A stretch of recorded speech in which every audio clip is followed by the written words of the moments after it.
नमस्कार दोस्तों, स्वागत है आपका अपने ऑनलाइन लर्निंग परिवार TWD में। हम लोग सफलता सीरीज कर रहे हैं। इसमें आज हम डिस्कस करेंगे हिंदी विषय की अध्याय 2 की चैप्टर वाइज क्वेश्चन आंसर जो प्रश्नोत्तर है अध्याय 2 के आज हम लोग डिस्कस करते हैं।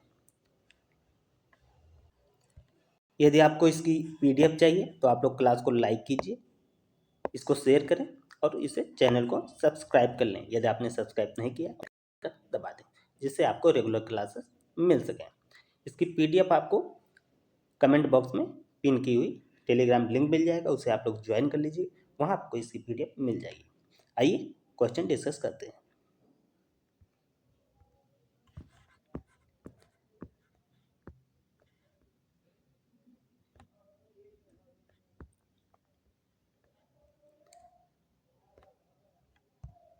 ये आपका पहला क्वेश्चन क्या है? प्रवचन विधि से आपका क्या अभिप्राय है?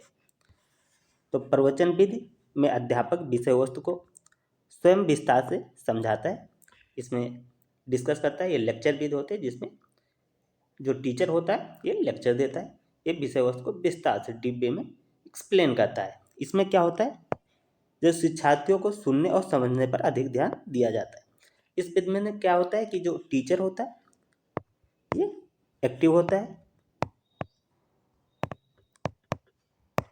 और जो स्टूडेंट होता है ये पैसिव स्टेज में होता है। तो जितने भी डीप में टीचर समझाना चाहता है वो एक्सप्लेन कर देता है। टीचर आएगा, टॉपिक को एक्सप्लेन करेगा और फिर बच्चे उसको नोट करेंगे, उसको ध्यानपूर्वक सुनेंगे। तो इस विधि में ऐसा शिक्षण होता है। आइए अगला प्रश्न देखते हैं। अशुद्ध उच्चारण के 4 कारण लिखिए। तो 4 कारण क्या हो सकते हैं? एक तो पहला हो जाएगा आपका भौगोलिक कारण। भौगोलिक परिस्थिति, जैसे कुछ लोग का भाषा प्रभाव भौगोलिक क्षेत्र में रहते हैं, कुछ लोग मैदानी क्षेत्र में रहते हैं, उनका भाषा अलग होता है। अशुद्धि, कुछ लोग हिल एरिया में रहते हैं, पहाड़ी क्षेत्र में रहते हैं, तो जैसे जहाँ का भौगोलिक क्षेत्र होती है वहाँ उस प्रभाव उसका होता है। अब शारीरिक दोष भी उच्चारण को प्रभावित करता है। अज्ञानता भी होती है। अब आपको शब्दों का ज्ञान नहीं है, उच्चारण का ज्ञान नहीं है, या आपको सही शब्द का उच्चारण स्थान नहीं पता, तो इससे अशुद्धियाँ होती हैं।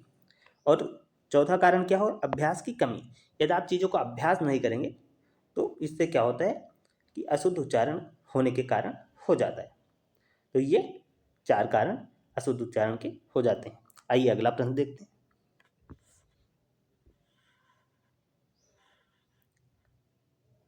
अगला प्रश्न है, गद्य शिक्षण के प्रमुख अंगों का नाम लिखना है आपको।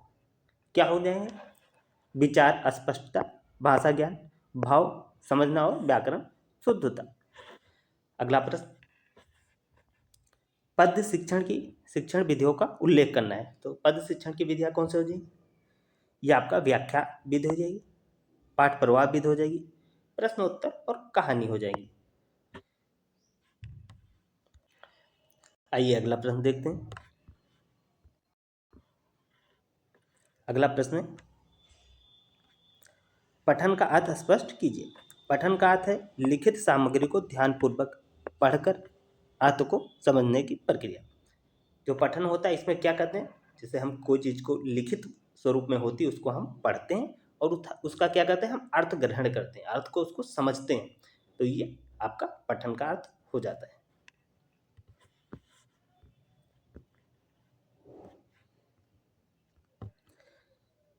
अगला प्रश्न हो जाएगा काव्य की परिभाषा। काव्य वो रचना है, काव्य क्या है? वो रचना है जो हृदय को आनंदित करती है और भावों को व्यक्त करती है। जो क्या करती है? हृदय को आनंदित करती है और क्या करती है? भावनाओं को व्यक्त करती है। काव्य के थ्रू ये चीज़ें की जाती है। आइए अगला प्रश्न देखते हैं। अशुद्ध उच्चारण के प्रकार बताइए। आपको अशुद्ध उच्चारण के प्रकार बताने हैं, क्या क्या कितने प्रकार के होते हैं। पहला हो जाएगा ध्वनि उच्चारण, ठीक। अगला हो जाएगा शब्द, फिर हो जाएगा वाक्य उच्चारण और फिर हो जाएगा क्षेत्रीय उच्चारण दोष। तो ये अशुद्ध उच्चारण के कुछ प्रकार हो जाएंगे, ठीक है। आइए अगला प्रश्न देखते हैं। अगला प्रश्न हो जाएगा उच्चारण दोषों के निराकरण के उपाय। उच्चारण दोष होते हैं तो उनके उपाय भी होंगे, इनका निवारण कैसे करना है। तो पहला कारण निवारण का जो उपाय, ध्वनि तत्वों का अभ्यास कराकर, अभ्यास के द्वारा कई समस्याओं का समाधान किया जा सकता है। उनको कुछ शब्द का अभ्यास कराया जाए जिस शब्द में उनको कठिनाई हो रही है उच्चारण में। फिर भाषण और पठन अभ्यास, भाषण और पठन अभ्यास कराकर भी हो सकता है। अगला हो जाएगा उच्चारण सुधारने के लिए सही मार्गदर्शन, उनको गाइडेंस दी जाए। ठीक। अगला हो जाएगा बच्चों को स्पष्ट और शुद्ध भाषा सुनाने का वातावरण देता है। क्या होता है कि बहुत सारे बच्चे होते हैं उनको वातावरण नहीं मिल पाता या वो सुन नहीं पाते हैं जिनसे उन्होंने सीखा है, उनका खुद का उच्चारण सही नहीं होता है, तो फिर बच्चा कहाँ से अच्छा उच्चारण सीख पाएगा। तो इन सारी चीज़ों को उनको उपलब्ध कराकर उसको उच्चारण दोषों का निराकरण किया जा सकता है। आइए अगला प्रश्न देखते हैं। गद्य शिक्षण की विधियों का उल्लेख कीजिए। तो गद्य शिक्षण की जो विधियां हैं, पहला विधि हो जाएगा प्रत्यक्ष शिक्षण विधि हो जाएगी। ठीक। प्रत्यक्ष मतलब सामने। प्रश्नोत्तर विधि हो जाएगी जहाँ पे क्वेश्चन किया जाता है उसका उत्तर दिया जाता है। कहानी विधि, कहानी के थ्रू गद्य को एक्सप्लेन किया जाता है कहानी सुनाकर। श्रवण और पठन विधि, सुनकर और पढ़कर भी गद्य, ये भी एक गद्य शिक्षण की विधि होती है। आइए अगला प्रश्न देख लेते हैं। अगला प्रश्न हो जाएगा पद्य शिक्षण के सामान्य उद्देश्य लिखना है, आपको सामान्य उद्देश्य बताना है। तो क्या हो जाएगा कविता के भाव और सौंदर्य को समझना, कविता के भाव और सौंदर्य को समझना हो जाएगा। अगला भाषा और साहित्य के प्रति रुचि उत्पन्न करना, अगला उद्देश्य ये हो जाएगा। फिर विद्यार्थियों की कल्पनाशीलता को विकसित करना, ये भी क्या हो जाएगा पद्य शिक्षण का उद्देश्य हो जाएगा। अगला हो जाएगा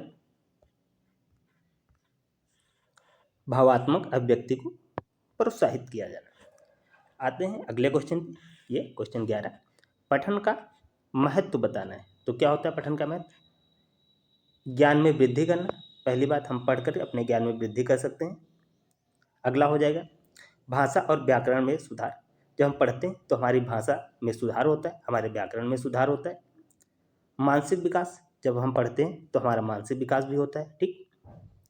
समझने की क्षमता बढ़ना, जब हम पढ़ते हैं तो हमारी क्या होती है समझ विकसित होती है, समझने की क्षमता विकसित होती है, हमारा संज्ञानात्मक विकास होता है। तो इसके कुछ महत्वपूर्ण महत्व हो जाएंगे, ये पठन का महत्व हो जाएगा। आइए अगला प्रश्न देखते हैं। अगला प्रश्न है पद्य शिक्षण करते समय किन बातों का ध्यान रखना चाहिए। जब हम पद्य शिक्षण करते हैं तो हमें किन किन बातों का ध्यान रखना चाहिए।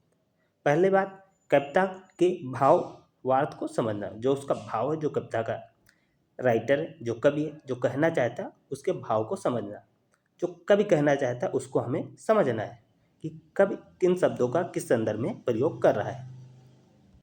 अगला हो जाएगा कविता का सही उच्चारण और प्रवाह। अगला हो जाएगा थर्ड, बच्चों में को रचनात्मक रूप से कविता से जोड़ना। अगला हो जाएगा कविता की पंक्तियों को सरल भाषा में समझना, उसका सरल अर्थ को समझना। आइए अगला प्रश्न देखते हैं। अगला प्रश्न पद्य शिक्षण की विधियों का उल्लेख कीजिए।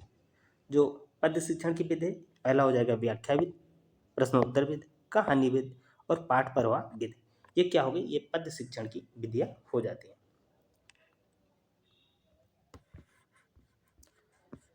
तो ये रहे आपके सेकंड चैप्टर के प्रश्नोत्तर।